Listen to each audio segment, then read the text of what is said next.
ano yung mga tips mo sa mga fellow students natin na 100 pesos lang yung baon or mga lapit-lapit doon?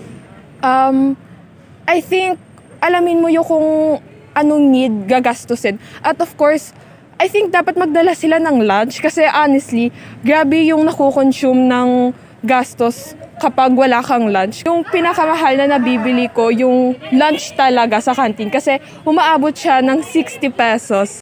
If ang distance sa inyong mga boarding house, if malakad yung 60 minutes or 1 hour, lakarin nyo na lang po. Kasi yan yung ginagawa ko.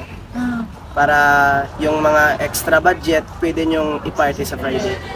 Minsan may natitipid ako.